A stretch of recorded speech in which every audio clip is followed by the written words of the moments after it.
impossible d'y échapper. Cette nourriture abondante, trop sucrée, pleine de mauvais gras, nous cerne. Elle est partout.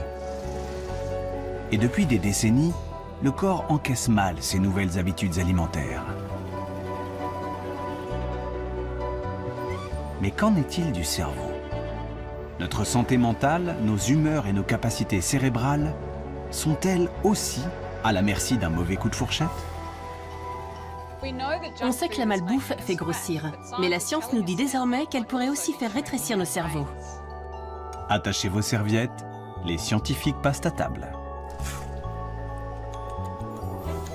Une alimentation riche en gras et en sucre conduit à des modifications des parties du cerveau utilisées pour la mémoire.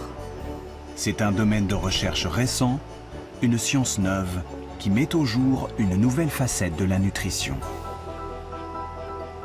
Une consommation importante de matières grasses et de sucre reprogramme le cerveau. Ce qui vous passe par la tête dépend aussi de ce que vous mettez dans votre assiette.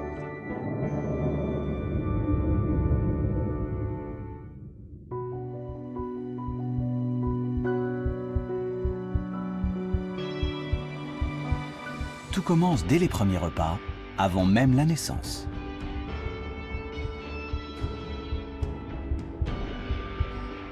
Le cerveau se construit pendant la grossesse.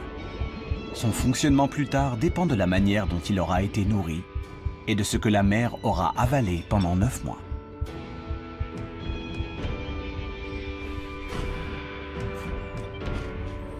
Les conséquences d'une mauvaise alimentation sur la santé de l'enfant pendant la gestation sont connues depuis longtemps.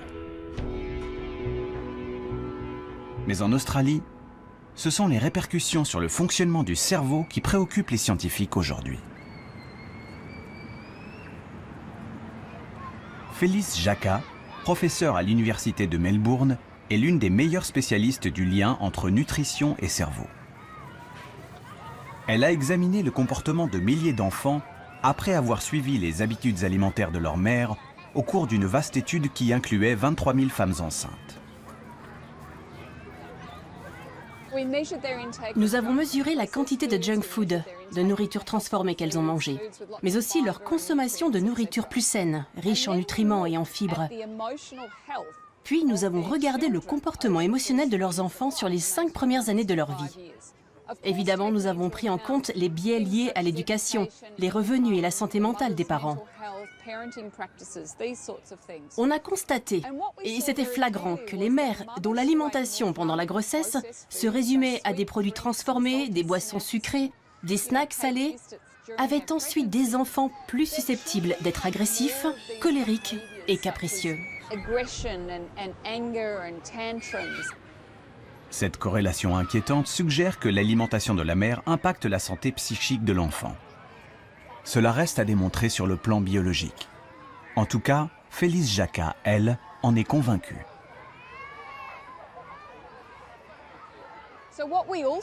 Cette étude norvégienne nous a aussi permis de découvrir que l'alimentation de l'enfant comptait autant que celle de la mère.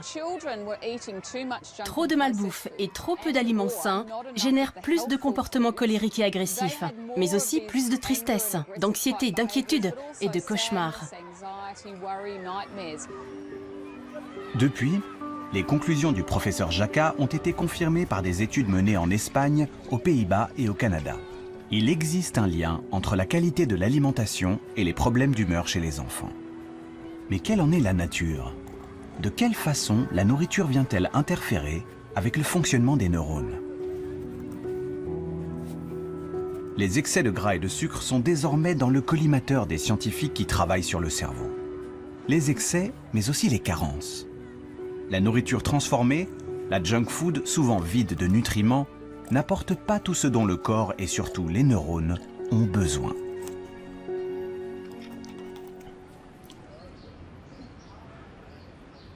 Dans ce laboratoire de l'Université de Bordeaux, les scientifiques étudient les conséquences des carences alimentaires sur le cerveau des souris.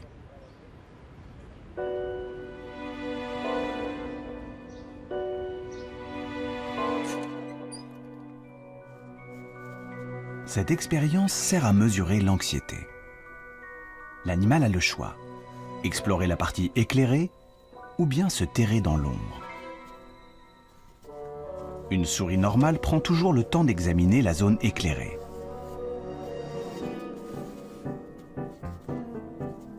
Mais celle-ci a été privée d'oméga 3 pendant sa croissance.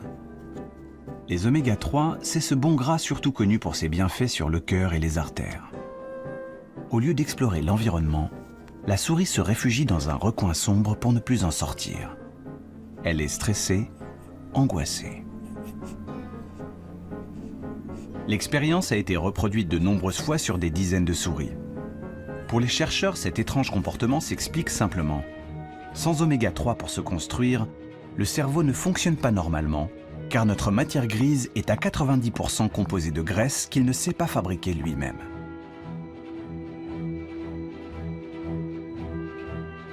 Le cerveau, c'est l'organe après le tissu adipeux le plus riche en acides gras polyinsaturés, qu'on appelle aussi oméga 3. Donc ces oméga 3, ils sont indispensables, c'est-à-dire que comme l'organisme ne peut pas les fabriquer, il faut qu'on les mange, donc on va les trouver dans l'alimentation. Les poissons gras, les abats, les huiles végétales, les graines comme les noix ou les amandes ont longtemps été les principales sources d'oméga 3 pour l'homme. Des aliments qui se sont raréfiés dans la cuisine des pays industrialisés.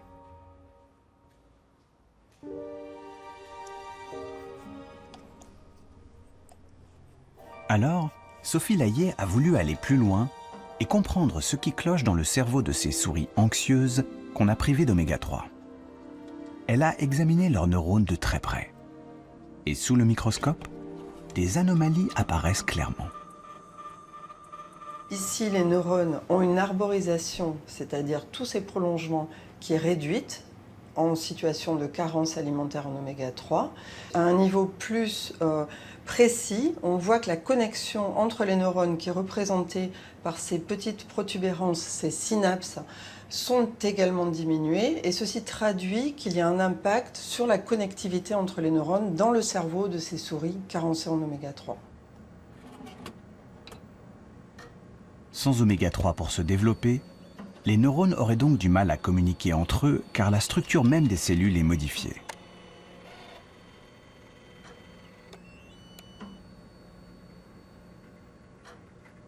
Les oméga 3 que l'on consomme vont rentrer dans le cerveau et s'incorporer dans les membranes des neurones. Et lorsqu'ils s'incorporent, ils vont donner une flexibilité à cette membrane des neurones plus importante et permettre une meilleure connexion de ces neurones entre eux. La quantité d'oméga 3 qui pénètre dans le cerveau est cruciale pour rendre les cellules cérébrales plus efficaces. Car lorsque ces acides gras s'incorporent aux membranes, ils en améliorent les propriétés électriques. Dans les neurones riches en oméga 3, le signal se propage plus vite. Le réseau est plus efficace. Priver le cerveau d'oméga 3, c'est donc prendre le risque qu'il fonctionne moins bien. La population générale est carencée en oméga 3.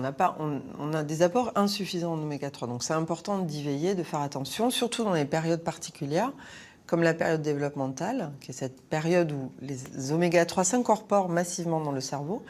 Également l'adolescence, puisque l'adolescence est une période particulière de changement alimentaire. Et puis également au cours du vieillissement, où l'incorporation dans le cerveau des oméga 3 a tendance à être moins efficace. Donc il faut augmenter la prise oméga 3.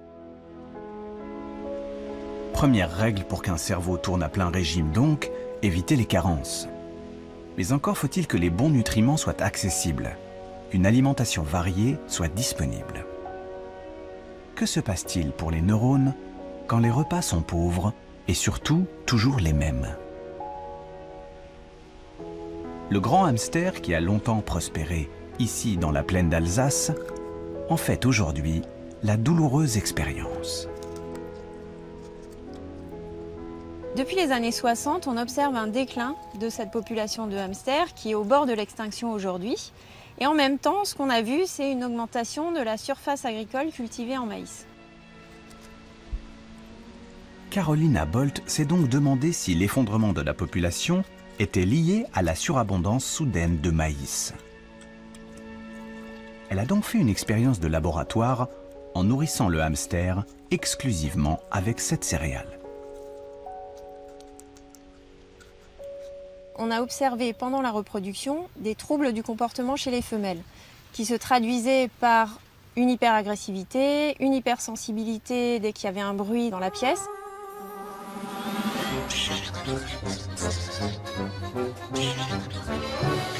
Et surtout, ce à quoi on ne s'attendait pas, c'est que ces femelles ont dévoré leurs petits dès le premier jour après leur naissance. Et ce comportement a été observé chez plus de 80% des femelles. Un piètre régime alimentaire suffit donc à faire glisser le hamster dans une folie meurtrière. En cause, une simple vitamine.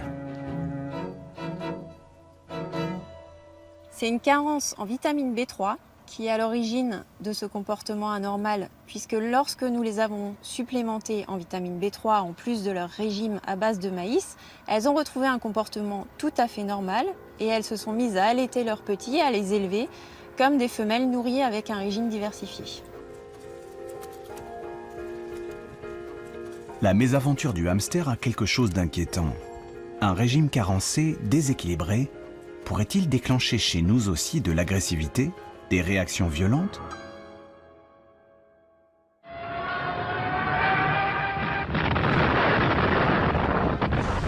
Les archives de la dernière guerre en Hollande ont fourni aux scientifiques l'occasion d'étudier cette question. À l'époque, les privations alimentaires ont eu de lourdes conséquences sur les comportements de toute une génération. Pendant la Deuxième Guerre mondiale, il y a eu une famine aux Pays-Bas. Et pendant cette période, des femmes enceintes ayant souffert de la faim ont donné naissance à des enfants qui, plus tard, vers 18-19 ans, ont montré des troubles de sociabilité plus importants que les gens du même âge, nés à une autre époque. Impulsivité, agressivité et violation récurrente de la loi. Cette génération a été particulièrement marquée. Depuis, de nombreux travaux établissent un lien entre violence et qualité de l'alimentation au quotidien.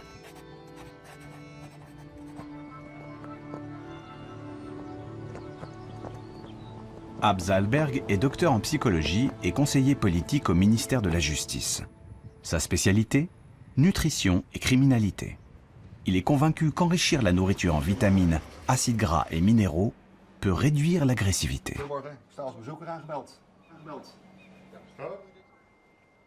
Difficile de tester cette hypothèse dans la vraie vie, car beaucoup de facteurs et de circonstances peuvent influencer nos comportements, nos pulsions. Afin d'étudier l'alimentation dans un contexte quasi idéal, sans l'influence de nombreux paramètres, il a choisi la prison.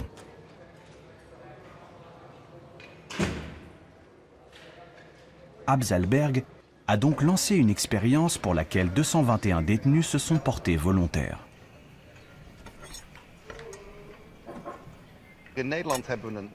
Ici, aux Pays-Bas, nous avons mené une étude sur de jeunes détenus dans 8 prisons différentes. Pendant 3 mois, nous leur avons donné des suppléments de vitamines, minéraux et acides gras. Puis nous avons regardé l'effet sur leur comportement. Nous l'avons mesuré de 2 manières différentes. D'abord, nous avons demandé directement aux détenus à quel point ils se sentaient agressifs. Puis nous avons demandé aux surveillants leur point de vue sur la question. Mais surtout, nous avons regardé le registre des incidents, le nombre de fois où les détenus étaient punis. Et on a vu que les placements à l'isolement avaient grandement baissé. Dans le groupe de détenus dont les repas ont été améliorés, le nombre d'incidents a été réduit d'1 tiers.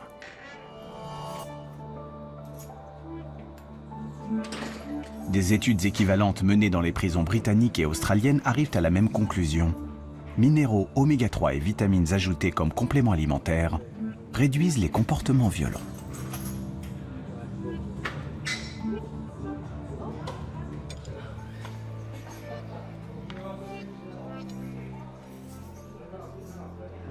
L'étape suivante, c'est de tester si nos découvertes scientifiques peuvent être mises en pratique.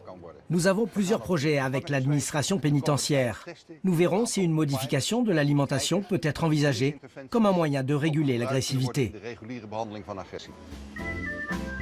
Ce que nous ingérons a donc le pouvoir de changer nos humeurs, de stimuler certaines pulsions. Mais le contenu de l'assiette pourrait-il aussi influencer nos décisions, celles que nous croyons prendre le plus librement du monde ?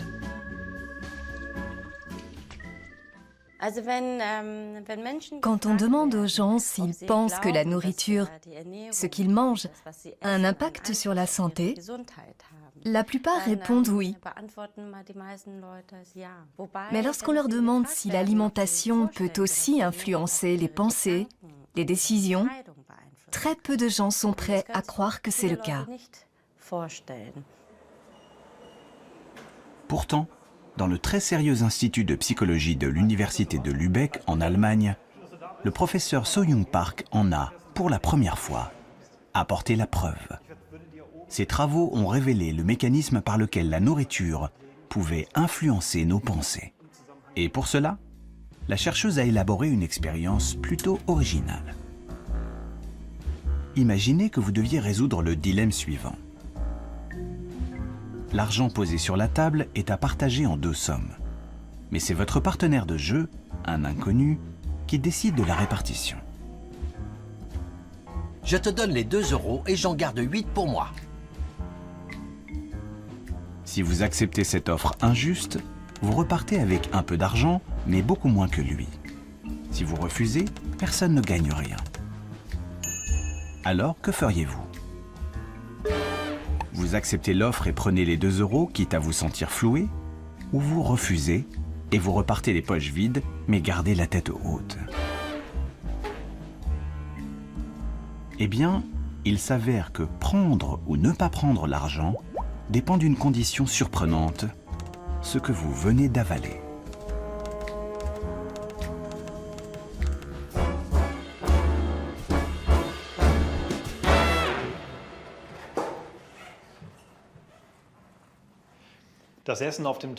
Nous vous avons préparé un petit déjeuner. La seule consigne à respecter, c'est de tout manger.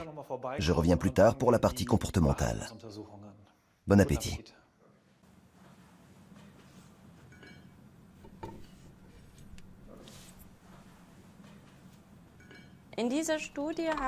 Dans le cadre de cette étude, nous avons suivi 24 personnes qui sont venues 2 fois au laboratoire pour prendre 2 petits déjeuners différents.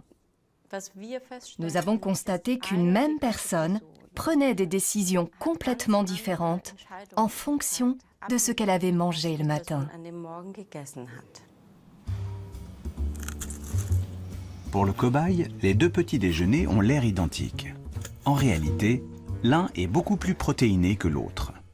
La proportion de protéines par rapport au sucre est le seul paramètre qui change.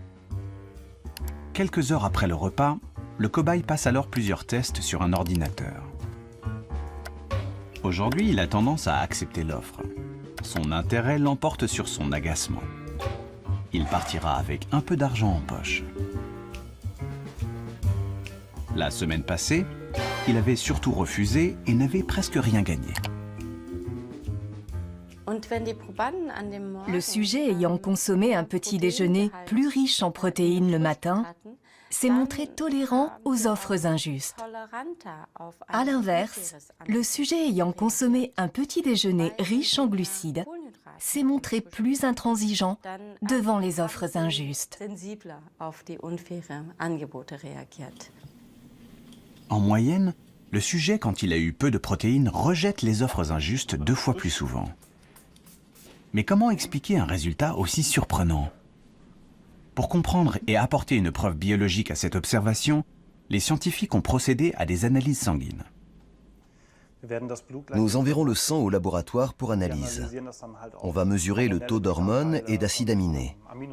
Pour les hormones, on s'intéresse à l'insuline, au cortisol, l'adrénaline et l'ACTH. Et pour les acides aminés, au tryptophane et à la tyrosine.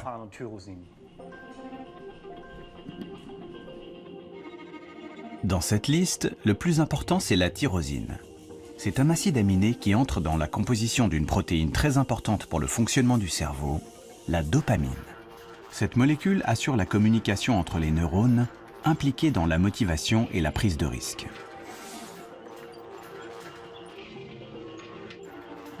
Les résultats des analyses montrent que les sujets qui présentent un taux plus élevé de tyrosine dans le sang sont ceux qui acceptent plus facilement l'offre inéquitable.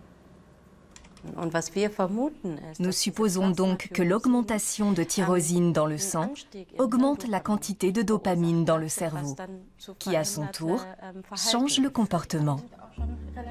Autrement dit, en quelques heures, ce que nous mangeons modifierait subtilement la chimie du cerveau et donc la communication entre les neurones, suffisamment pour orienter certaines de nos décisions. À l'Institut de psychologie de Lübeck, les expériences se poursuivent pour confirmer ce résultat. Car il s'agit d'une première et les implications sont nombreuses. Dans la mesure où nous mangeons 3 fois par jour, chaque jour, nous réalisons que la nourriture possède un immense pouvoir, celui de modifier et de modeler l'homme. Il est donc indispensable de réfléchir à la manière dont nous pouvons nous servir de l'alimentation pour favoriser notre bien-être ou optimiser notre état mental.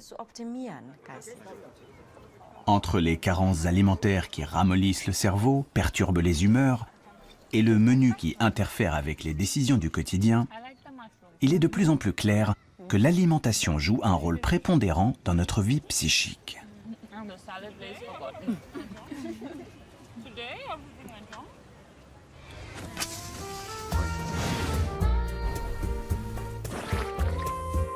Mais qu'en est-il alors de la malbouffe, dégoulinante de sucre et de mauvaise graisse?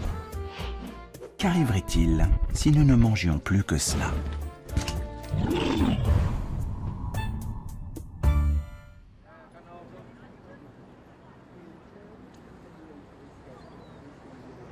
C'est l'objet des recherches menées ici en Australie, à l'Université de Sydney.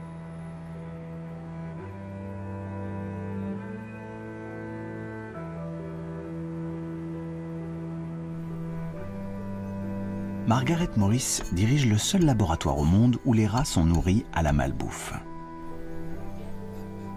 Celle que vous trouvez dans les supermarchés et qu'on vous sert dans les fast-foods bon marché.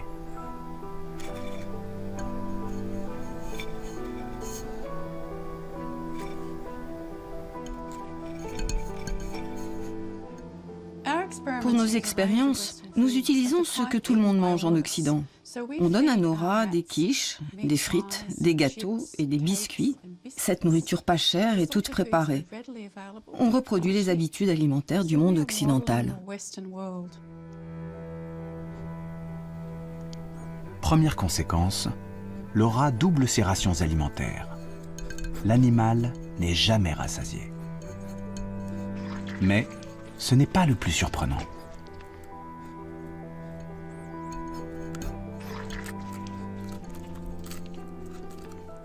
Notre sujet de recherche principal concerne l'impact de cette alimentation sur la mémoire. Nous pouvons le mesurer facilement grâce au test de la reconnaissance de position des objets. Pour ce test, la chercheuse place des objets dans l'environnement d'un rat. Celui-ci vient immédiatement les examiner, car les rongeurs sont très curieux par nature. Une fois que l'animal a terminé son exploration et mémorisé son environnement, il est momentanément mis à l'écart. Puis on remet l'animal en présence du même objet que l'on a changé de place.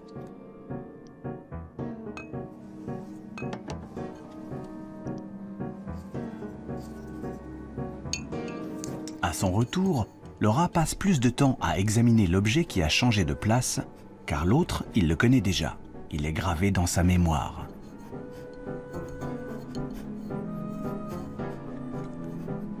Les rats suralimentés, eux, se comportent différemment.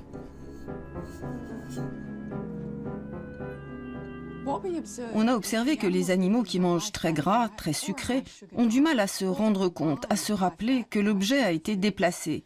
Contrairement aux rats qui ont mangé sainement, ceux qui mangent gras ou sucré passent autant de temps à explorer les deux objets, ce qui trahit une altération de la mémoire spatiale.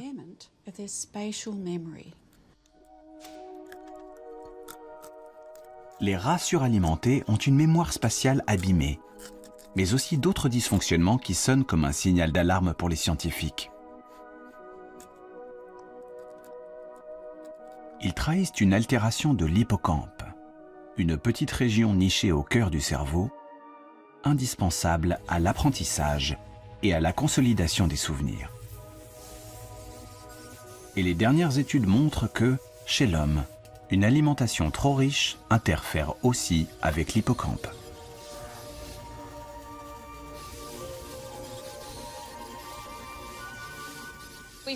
On a par exemple mis en évidence qu'il existait un lien entre l'alimentation et la taille de l'hippocampe, mais aussi avec celle de la matière grise ou de la matière blanche. Des études d'intervention commencent aussi à sortir.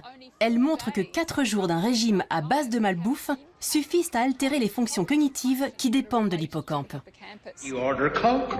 It tastes good. You didn't care if it was a Coke. You just wanted I wanted a Coke. I like the taste. Oh! Can I get some fries with that? Notre mémoire, nos capacités intellectuelles, sont-elles vraiment menacées par nos nouvelles habitudes alimentaires? Il est encore trop tôt pour être catégorique.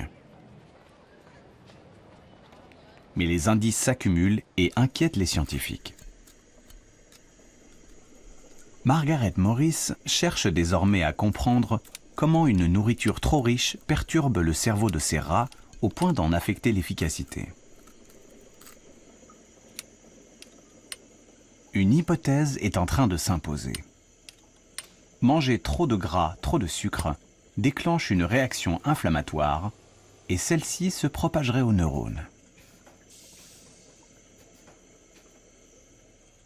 Ces aliments entraînent une réaction inflammatoire dans le corps.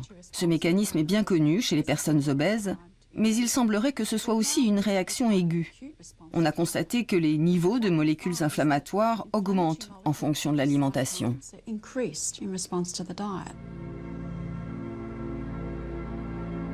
Une alimentation trop riche déboussole le système immunitaire.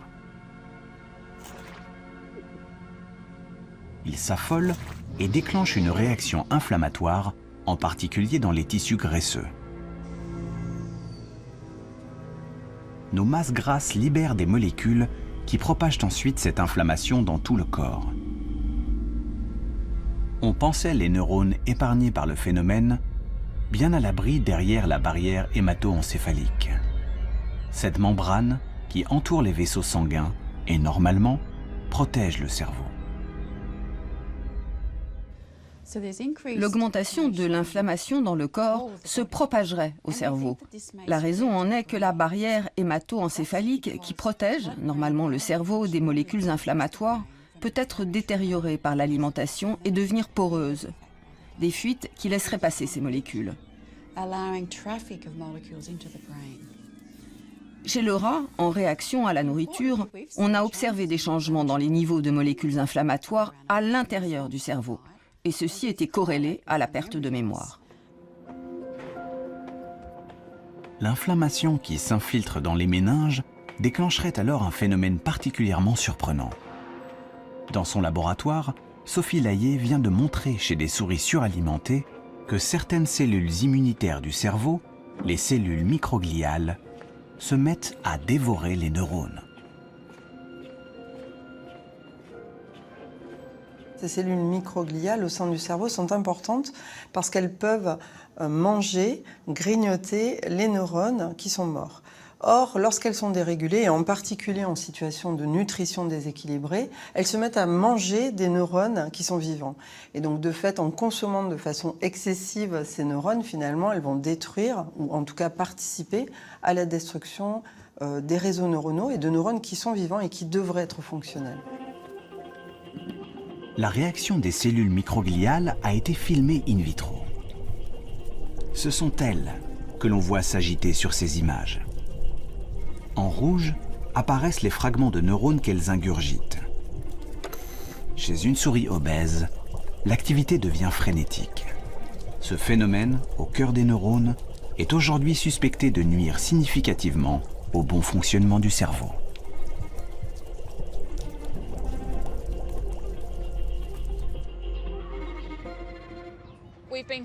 Cela fait 30 ans qu'on dit aux gens « Ne mangez pas ça, vous allez faire une crise cardiaque, vous allez avoir un cancer ou devenir diabétique ». Et ça n'a rien changé aux comportements alimentaires. On espère que si les consommateurs comprennent que ce qu'ils avalent est vraiment important pour la santé de leur cerveau et celui de leurs enfants, cela aura un impact plus profond sur leurs choix alimentaires.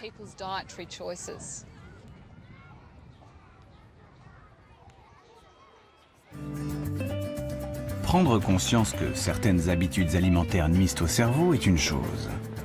Mais comment résister aux tentations? Les envies sont souvent les plus fortes. La malbouffe, surtout le sucre, le glucose, nous pousse sans cesse sur la mauvaise pente. Le sucre, accusé de manipulation, de mener nos neurones par le bout du nez.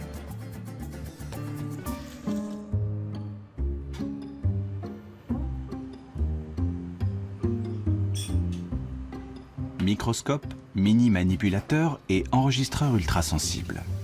Xavier Fioramenti est aux commandes d'une machine capable d'enregistrer l'activité électrique d'un seul neurone. Le principe est simple. Une tranche de cerveau de souris baigne dans un liquide qui le maintient en vie.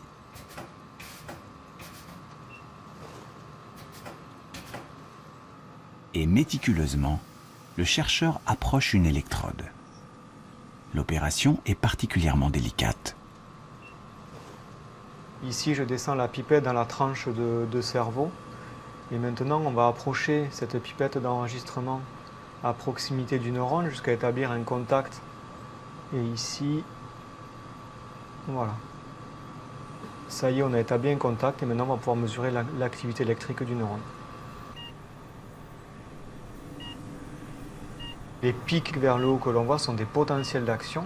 C'est de cette manière que les neurones codent l'information dans le cerveau. Le temps qui s'écoule entre chaque pic constitue le message envoyé par le neurone. Donc maintenant, on va augmenter la concentration en glucose dans le bain. Et on va voir si cette cellule elle répond à cette augmentation de la concentration en glucose. Et comme on peut voir ici, cette cellule, en réponse à l'augmentation de la concentration en glucose, a une activité électrique qui est augmentée. Il y a plus de potentiel d'action qu'on pouvait le voir ici avant l'augmentation de la concentration en glucose. Ici, le signal est celui d'une seule cellule. Dans le cerveau, les neurones sont tous connectés les uns aux autres. Les scientifiques suspectent donc le glucose d'avoir la capacité de modifier l'activité de zones cérébrales entières, celles qui contrôlent les émotions, le plaisir.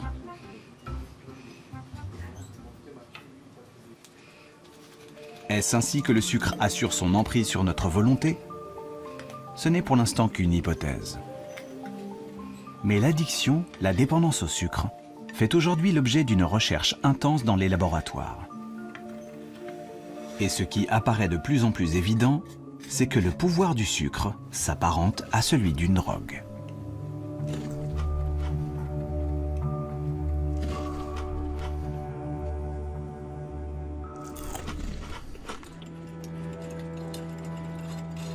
Serge Ahmed a été un des premiers à en apporter la preuve avec une expérience très simple.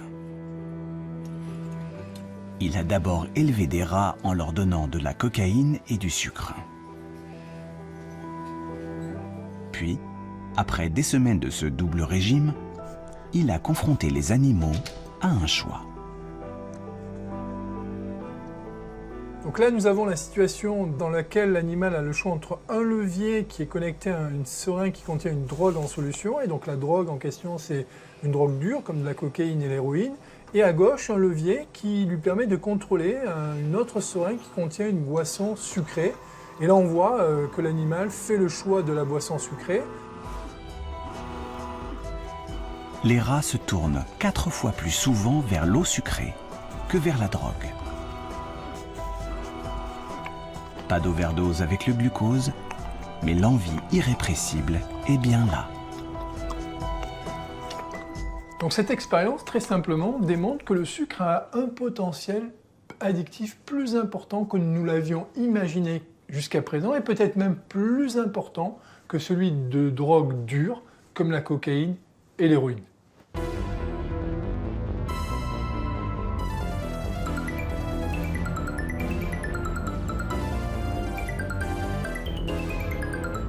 Aujourd'hui, on vit dans un environnement alimentaire qui est un peu devenu fou, dans lequel on va retrouver du sucre dans tout un tas d'aliments. Donc bien sûr dans des aliments dans lesquels on s'y attend, comme par exemple les boissons sucrées, mais on va retrouver également du sucre dans des aliments qui n'ont pas vocation à être sucrés, comme par exemple le jambon ou la soupe, et on pourrait citer d'autres exemples. Et rajouter du sucre dans ces aliments-là va justement contribuer au fait qu'on va rendre des gens accros à leur insu.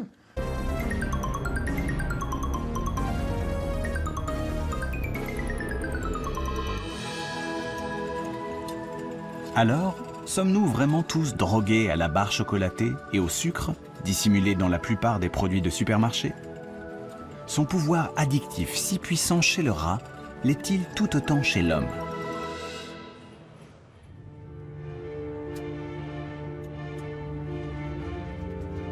L'influence de la nourriture sucrée sur le cerveau humain est justement à l'étude ici, à l'Institut de recherche de l'Oregon.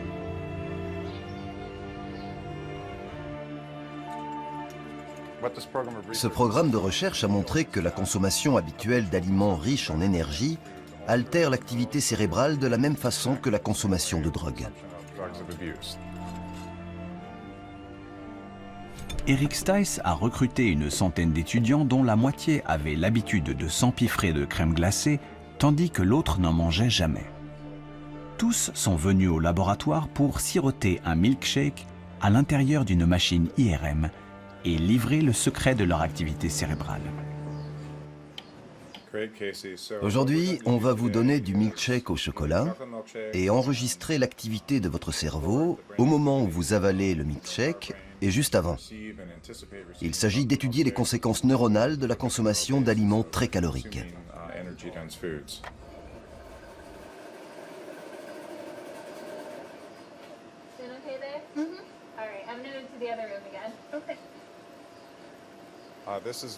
C'est très simple. Vous allez boire du milkshake et vous aurez juste à rester immobile. Après l'avoir gardé en bouche 5 secondes, vous pourrez l'avaler. On répétera cette expérience plusieurs fois. Grâce à un simple tuyau, le sujet sirote le milkshake sans bouger la tête. On a découvert que chez les gens qui n'ont pas l'habitude de manger de la crème glacée, le circuit de la récompense s'active facilement. Il s'allume de manière très forte. En revanche, chez ceux qui mangent souvent de la crème glacée, la réaction est différente. Il n'y a pratiquement aucune activation. Cela montre que la consommation régulière d'aliments très caloriques réduit le plaisir que l'on ressent lorsqu'on en mange. Le circuit de la récompense est une région cérébrale qui contrôle la sensation de plaisir. Elle est particulièrement sensible à la consommation de sucre. Mais trop en manger finit par atténuer sa réactivité. À dose égale, le plaisir ressenti s'en trouve réduit. Ce qui est intéressant, c'est que ceux qui consomment de la cocaïne ou d'autres drogues très régulièrement présentent une tendance très similaire. Ils doivent augmenter leur consommation pour ressentir le même plaisir. En cause, la diminution de la réaction du circuit de la récompense lorsqu'ils consomment trop de ce qui leur procure du plaisir. Autrement dit, il en faut toujours plus pour avoir sa dose. Comme chez le rat, le sucre agirait donc sur notre cerveau à la manière d'une drogue. Son pouvoir addictif est-il pour autant aussi puissant chez l'homme? La question divise encore la communauté scientifique. Mais l'expérience d'Eric Stice a révélé un autre effet plus subtil et peut-être plus pernicieux encore. Le cerveau, après un régime trop riche en sucre, devient hypersensible aux images de nourriture. Plus vous mangez de crème glacée et moins votre circuit de la récompense réagit. En revanche, il s'allume beaucoup plus fort quand vous percevez une image qui annonce que vous allez peut-être en manger. Le circuit s'emballe quand vous voyez un magasin de crème glacée en voiture ou si vous voyez une publicité pour de la glace à la télé. Et il s'active bien plus chez ceux qui consomment souvent de la crème glacée que chez ceux qui n'en mangent jamais. C'est ce mécanisme qui incite à manger sans avoir faim et qui est à l'origine de l'obésité et de tous les problèmes de santé qui vont avec. L'influence directe de la nourriture sur notre cerveau joue donc un rôle crucial dans ce que nous choisissons de manger chaque jour. Le comportement alimentaire s'avère être un phénomène extrêmement complexe. Les enjeux de santé publique poussent les scientifiques à étudier tous les mécanismes qui président aux choix que nous faisons au quotidien.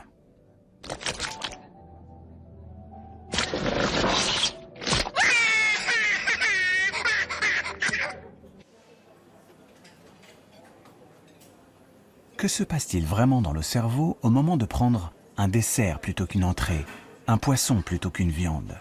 Qui tire vraiment les ficelles?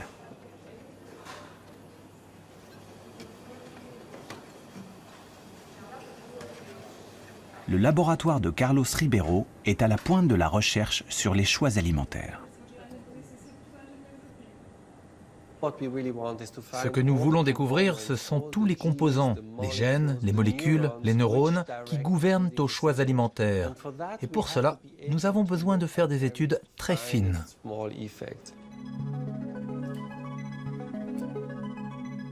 La simplicité de son modèle, la mouche, permet d'explorer de nouvelles voies, de nouvelles hypothèses. Pour comprendre le comportement alimentaire de la mouche, Carlos Ribeiro vient de mettre au point une machine qui permet de suivre dans les moindres détails les choix que fait l'insecte quand il passe à table. Lorsque la mouche touche la nourriture, on peut le voir avec ce capteur. Il s'agit du même que celui utilisé dans une tablette ou un téléphone tactile. Mais là, on ne détecte pas un doigt, mais le contact avec la nourriture. Ce qui nous permet d'analyser de manière précise le choix de la mouche entre protéines et sucre, mais aussi comment elle mange, en quelle quantité, à quelle vitesse, à quelle fréquence. On peut vraiment disséquer tous les détails de ces décisions contrôlées par le cerveau. Grâce à cette technique, Carlos a prouvé que ce qui oriente le choix alimentaire, ce sont d'abord les carences. Naturellement, les mouches privées de protéines préfèrent la nourriture riche en protéines. Mais en regardant de plus près, il a observé que ce n'est pas toujours le cas.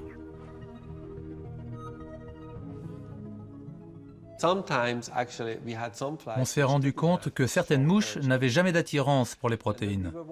On a donc cherché à comprendre pourquoi. Et on a découvert que l'intestin des mouches qui ne s'intéressaient pas aux protéines était colonisé par des bactéries. Après avoir réalisé de nombreuses expériences, on a montré qu'il existait 2 bactéries spécifiques qui inhibent l'appétit pour les protéines. Ces 2 bactéries ont donc un impact très important sur l'envie de protéines chez les mouches. Les mouches, au moment de choisir leur alimentation, sont donc influencées par les bactéries présentes dans leur intestin. Cette découverte inattendue soulève évidemment une question importante.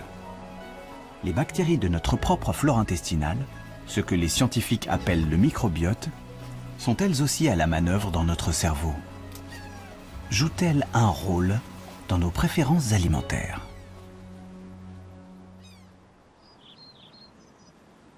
À l'université de Cork, en Irlande, John Cryan est un pionnier dans la recherche sur le microbiote.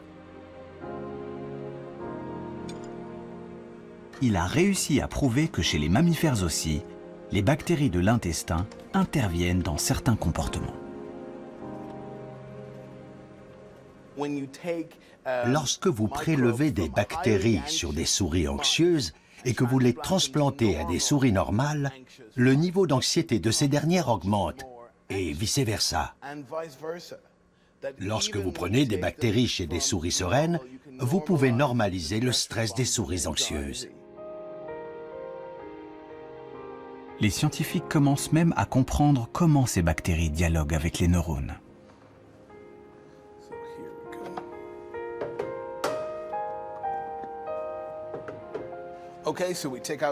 On retire les organes et on découvre le nerf vague, ici en jaune. C'est le long nerf connecté à tous les organes qui descend jusque dans les intestins. C'est vraiment la voie de communication clé entre nos intestins et notre cerveau.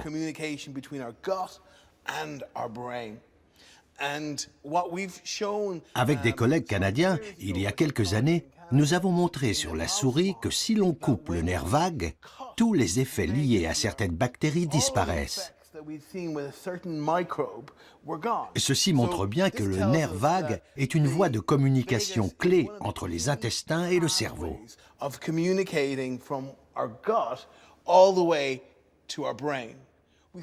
Il nous reste à comprendre ce qu'il se passe exactement dans le cerveau. Nous devons découvrir comment les signaux activent les zones cérébrales qui contrôlent des comportements complexes comme le comportement alimentaire. Et c'est là-dessus qu'on travaille en ce moment. L'influence des bactéries sur nos préférences alimentaires reste donc à démontrer aujourd'hui. En revanche, il est établi qu'elles agissent sur l'humeur et l'anxiété. Les scientifiques considèrent même désormais le microbiote comme une sorte d'intermédiaire, un agent de liaison entre la nourriture et notre cerveau.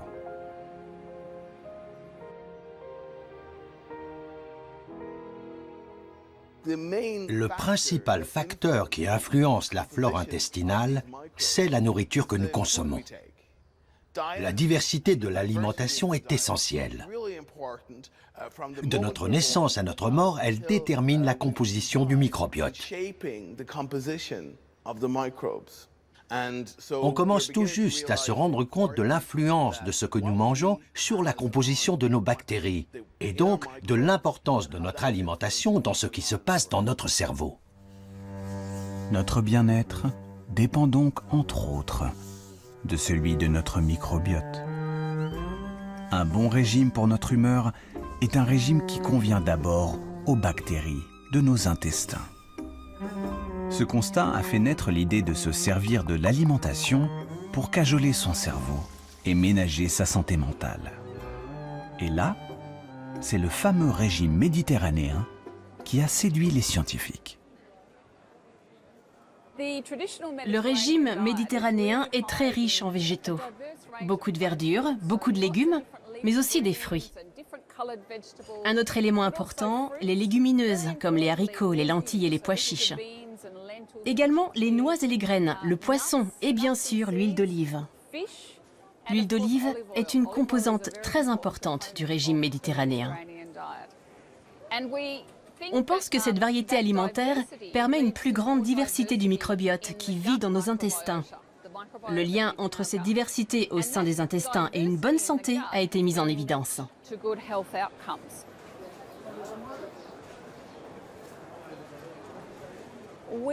On a réalisé une première étude l'an dernier avec 67 personnes qui souffraient de dépression sévère. Ils ont reçu l'aide d'un diététicien pendant 3 mois. À la fin, on a à nouveau évalué leurs symptômes. On a constaté que l'amélioration de la dépression était corrélée au changement de l'alimentation. Ceux qui ont adopté au mieux le régime méditerranéen sont ceux dont les symptômes ont le plus reculé.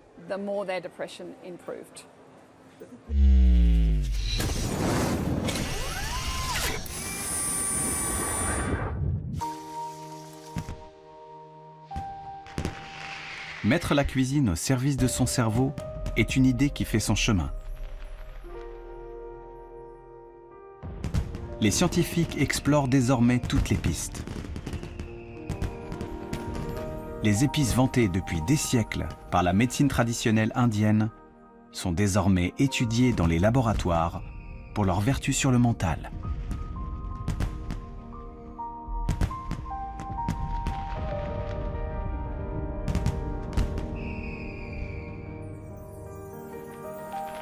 Les fruits rouges nourrissent aussi de grandes attentes.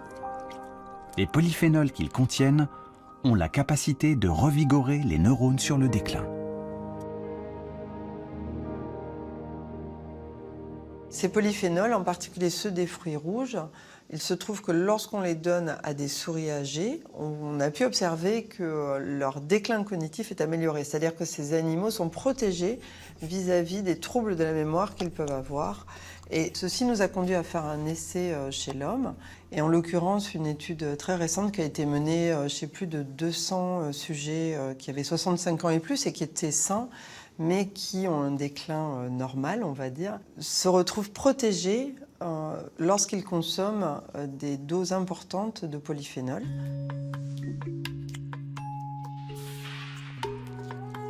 Les fruits rouges et les épices sont-ils les ingrédients miracles pour des neurones éternellement jeunes? Il est encore prématuré de le dire. La science commence à peine à découvrir les secrets de cette relation inattendue entre l'alimentation et le cerveau. Le menu idéal pour nos méninges reste largement un mystère aujourd'hui. Mais un régime diversifié, équilibré, qui boude la nourriture transformée, le sucre, et qui favorise les fruits et les légumes, semble à ce jour la meilleure recette pour préserver au mieux ses facultés mentales.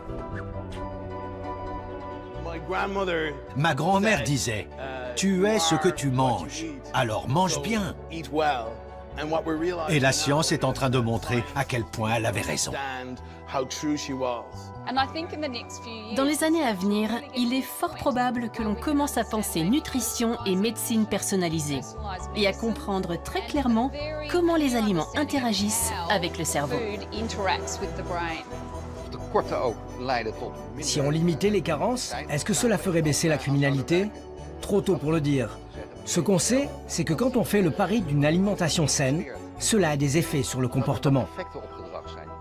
Plus on mange de barres chocolatées, plus on est sensible aux sollicitations. Et plus on mange de barres chocolatées.